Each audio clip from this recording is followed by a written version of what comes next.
You hustlers, welcome to the UndocuHustle show. I am your host, Senator Flores, and today we're going to be talking about catering. How I got started in catering, and more importantly, just giving 5 awesome tips that will hopefully also guide you towards the right path in starting your own catering business. All right, so let's dive in right away to tip number 1, which is menu development. I was lucky enough, the way that I worked for my catering business, it was that I already had a menu developed. And so I was able to work from my menu that I have in my food truck and convert it into a catering menu. So, that's where I would advise people to start first. Think about a menu, like an individualized menu of what you want to offer. A lot of you may be already cooking in your kitchen, or maybe cooking for your family, and you have a menu developed or a cuisine that you're really, really good at. And so a lot of folks start there, starting off with just individual things. So for example, I'm doing poke. So my menu consists of signature bowls. We have our spicy poke bowl, our shoyu poke bowl, and our aloha chicken bowl. From those bowls, I, kind of like put them in packages. Or from that menu, I put it into packages where people can order multiple. I had the thought of just doing, people can order 15 poke bowls or 30 poke bowls and we'll deliver them. But I wanted to make it look more of a catering style. So what I decided to do is rephrase it to BYOB, build your own bowl catering package. And I started by putting packages in increments of 5 people. So our package number 1 involves, it's for 5 folks, and it's build your own bowl, which we direct folks to choose their base, which is their rice, so they can choose from 3 different bases. They can choose their protein. They can choose from 3 of our proteins. Shoyu poke, spicy poke, or aloha chicken.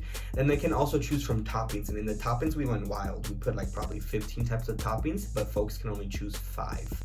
Out of that, folks then have the opportunity to, essentially create their own poke line. Folks go, as they're starting to go get their food, they build their own bowl. And so that's the style I went with. And now I actually developed a second menu, a whole second catering menu, which is Mexican food. And I did it with the same mindset as I did with my first catering packages, which was like build your own kind of like taco plate. So now we have our own taco bar. We have 2 different menus where people can choose. Either they can choose a poke menu or a Hawaiian theme menu, or they can go with our Mexican taco menu. And in both, I used first developed a single item menu, and then from there I figured out how to make it into packages.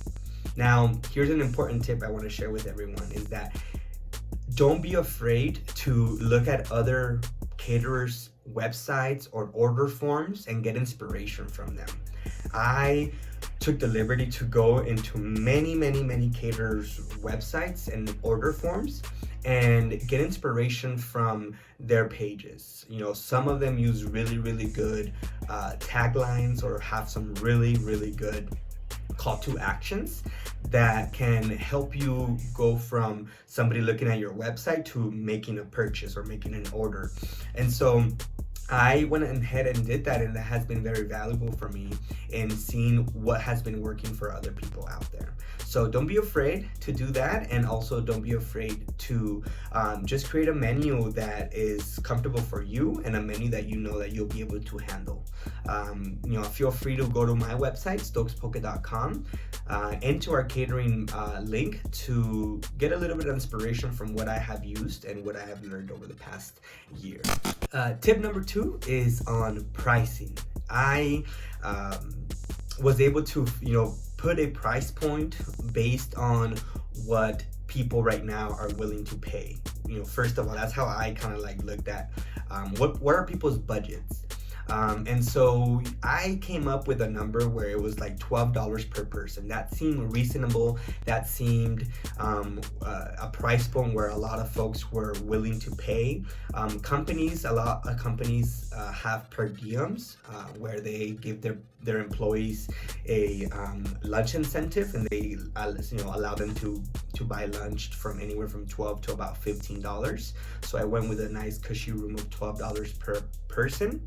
And from there, I then develop a price point. Like I mentioned earlier, I created packages, and if you go to my website, you'll be able to see that you can choose from anywhere from package 1, which is will serve 5 people, to package 30, which goes up by increments of 5. So package 1 serves 10, 5, package 2 serves 10, package 3 serves 15, and you get the point. So all I did is I then multiplied that by the number of people. So 12 times 5, 12 times 10, 12 times 15. But also I added some sides. Sides allow the transaction to be a little bit bigger than it would normally be. So I added sides as like drinks or desserts that will also just add more value to each person's catering order. So pricing was also based on what we were already charging individual bowls. So if you go to my food truck, to go one bowl, a small bowl, is $12. And to get a large bowl is $14. We wanted to give customers the option of the $12 bowl, and it seemed to work great. We kicked off our catering department or business in February of 2018. And so we are getting close to our 1 year in catering, and I'll talk a little bit more as to how we were able to scale it up very quickly. But just out of one platform, we were able to generate over $35,000 from February to today. And we're involved in 3 different platforms. All right, now that you know your menu and your price points, the next advice I give is to look into what are the licensing requirements in your city. They vary city by city, state by state. I am in Denver, Colorado, and so I had to go and get a catering business license. The city of Denver has licenses for everything. So we have a catering license, we have a business license, we have a food truck license. So there's a lot of licenses that we need to get. But once you get one license, it's pretty easy to get the other licenses. If you need assistance or help in how to obtain a business license, I would highly advise you to visit immigrantsrising.org. Immigrants Rising is an organization that provides entrepreneurial support to immigrants regardless of status. That is one of the places that I go to when I have tax questions. Whenever anyone asks me how do I get an I-10 to get an LLC, I direct them to Immigrants Rising. So on the Immigrants Rising website, there's a section for resources, and specifically for entrepreneurs. So if you're an undocumented entrepreneur, a documented entrepreneur, regardless of your status, there's a lot of information there that will help you figure out what are your first steps to getting your business license. The way that I got mine is through an LLC. I obtained it. I have DACA, so I was able to get it easier. But before DACA, I went in and got an I-10. I then registered my name with the Secretary of State through an LLC using my I-10. And then from there, every other license gets, I apply to them with my LLC name. So I'm not applying as Alejandro Flores, I am applying as Will Cook Food Group. So that's a quick little tip. So yeah, do a little bit of research as to what your city requires. Now, on top of the licensing, some cities, there's not many out there, will allow you to cook out of your kitchen, but most will require you to have a commercial kitchen. I first started into an actual commercial kitchen, but there's its benefits and their downfalls from that. Benefits is that you don't have to pay, hefty amounts of rent fees for having a kitchen, like, or a brick and mortar space. You can just rent a kitchen space for however long you need it, and then it's cost effective for you. And so I think that's a very good added benefit. However, when you're growing and scaling up, sometimes it's difficult to find space because, again, this is a shared kitchen. Multiple people are coming in using the facility. Things might not be accessible at that time. There might not be space for you at the time. And so that's when you start to realize that having a shared kitchen might not be beneficial. But as you're starting up, and I actually even know some caterers who only use commercial kitchens, and they've worked on commercial kitchens only their entire careers, and it's worked out for them.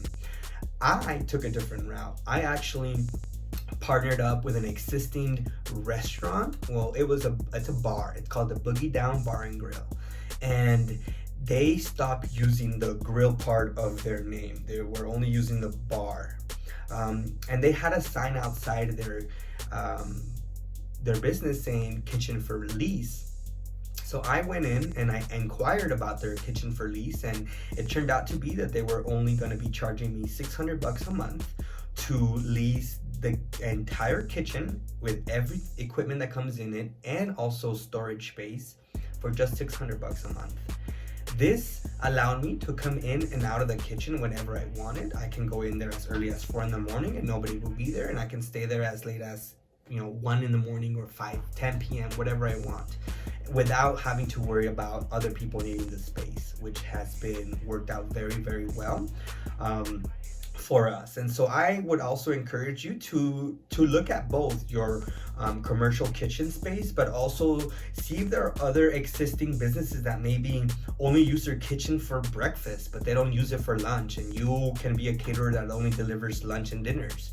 There might be in a coffee shop that closes at 3 p.m. every day, and from there on their entire kitchen space is open. So just think about ways where you can maybe partner up with someone, because I think that that's the best way to get started right now. Okay, so now we are moving on to tip number 4, which is online platforms. I'm really excited to share this because I truly believe that this is a good startup way on how to scale up your catering business. If you have never done it before, or have never done it in a way where you're looking to make this into your real full-time hustle. Now, I partnered with Easy Cater back in February of 2018. And today is a snow day here in Colorado, in Denver, so I didn't go out. And so I've been looking at all of our caterings that we've done in the past, and actually just came to the realization that we have done 142 catering gigs with Easy Cater since February of 2018, and we have made over $35,000 with their service. And I think has been a great way for us to learn the ropes on catering. When I first tell people about Easy Cater, I tell them that it's a great platform because you don't have to worry about getting clients. And trying to get clients is a own job. It is an own full-time job that you don't have to worry about. You get a notification in your cell phone saying you got an order. You look at how much the order, how many people it's for. You look what they're ordering, and you accept it, decline it, or you can even accept it and request a driver to come pick it up for you. So it's it's a really easy service.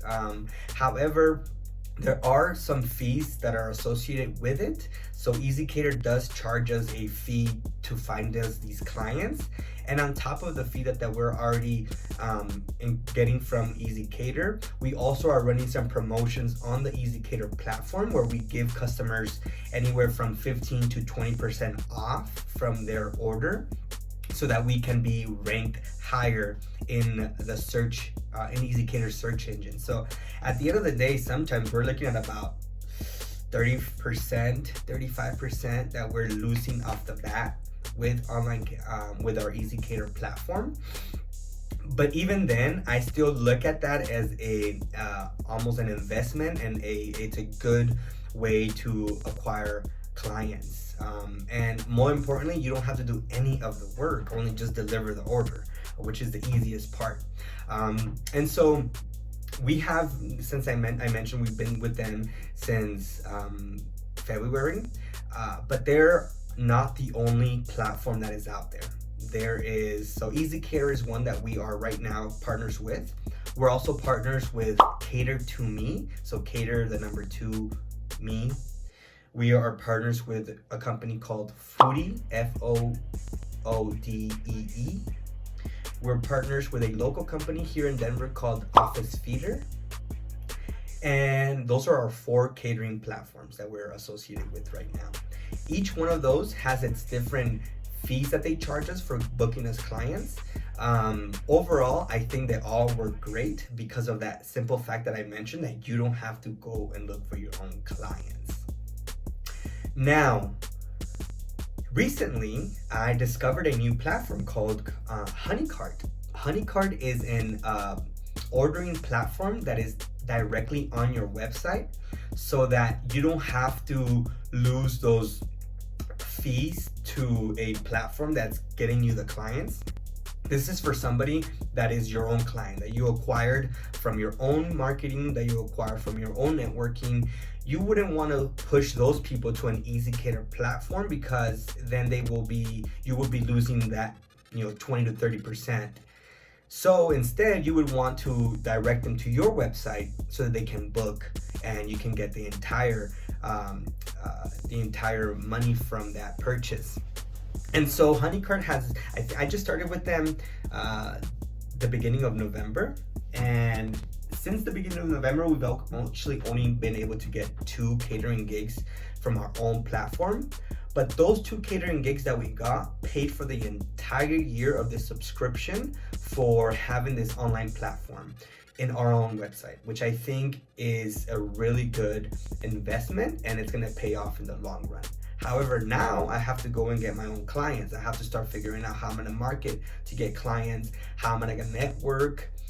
One of my ideas that I'm gonna do is I'm gonna take it back to my campaign experience, and I'm gonna canvas. I'm gonna go canvas office buildings. I'm gonna go canvas apartment buildings. I'm gonna talk to receptionists. I'm gonna talk to security guards, and I'm gonna let them know about our catering service and how they can go and order directly from stokespoke.com.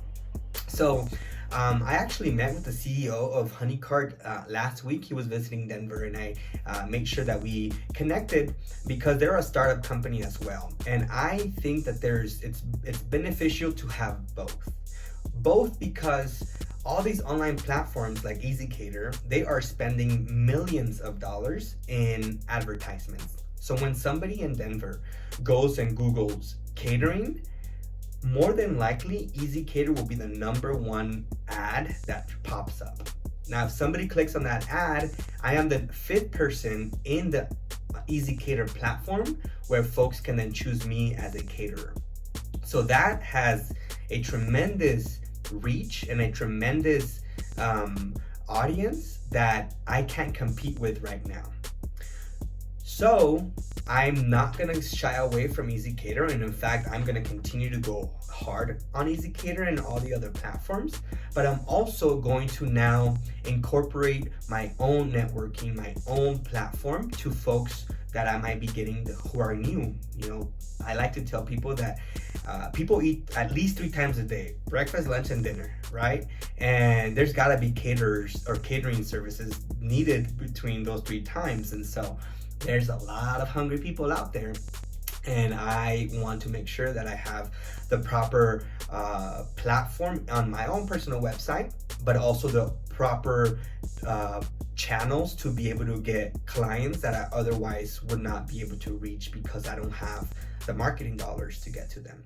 So looking into the online platforms, I think, is a great way to get started. And then also making sure that you're incorporating your own forms of ordering, whether that be just through invoicing people, through your own invoicing platform. I use Square. Square is how I was invoicing all my private catering gigs that I was getting myself, so that we can take the entire percentage from that order. And now it's resulted to using Honeycart, which is also great. I will encourage you all to visit Honeycart and check them out. So that is the online platforms tips that I have. All right, here we are on tip number 5. This tip is the website tip. I would give advice to all those out there to create a website. There are platforms out there that make it so easy to create a website nowadays. I'm personally using Squarespace. Squarespace was the first platform I used 5 years ago to launch sunglasses. Some of you might know that I started with a sunglass line that I launched, and I actually used Squarespace as my website. I eventually then switched to Shopify because it was I felt a more e-commerce platform than Squarespace. But now that I'm more of now that I'm in the food business, I think Squarespace is a lot better to showcase your work, to showcase your restaurant. And so I switched over to squarespace.com, and that's who I'm using right now. Now, Squarespace has templates. It's easy to create a website there. The only thing that has made my website look super good, I believe, is that I have been able to get really good content. So I'm consistently taking pictures. I bought a $200 Canon from one of my friends, a nice fancy camera that I take pictures of my food truck, of my food, of catering gigs, because then I'm able to plug in all those pictures onto my website, but also utilize them on social media platforms. Now, if a website is something that you can't get right away, creating a Facebook page, I think, is another awesome opportunity, because in the Facebook page you can put all your information, links to get the people to your menu, links to get people to your online ordering platforms. So either create a website or a Facebook page or a social media page that you can direct people to, because as you're networking and you're telling people about your services, you want them to get to a place where they can contact you again, right? And so creating a website or an online or a social media page is super, super important. I am happy to help any of those who have some troubles or who have some questions. Please comment below. Let me know what you think. Let me know where you are in the process of starting your catering business, if you're just thinking about it now or if you're looking to grow your business. I hope that some of these things have allowed you to think about ways to scale up your business, or ways on how to start up your own catering business. And finally, if you once again are looking to start up your business but don't know where to get started, and you're an immigrant, undocumented immigrant, a documented immigrant, I highly advise you to visit immigrantsrising.org. I am a fellow for the entrepreneurship fellowship program, which I am super happy that I am a fellow for the organization, because they truly provide so much resources and so much information on how to create that hustle, and how to, I think more importantly, start creating wealth for ourselves and our communities. And so I advise you to check their website out as well, immigrantsrising.org. So thank you very much.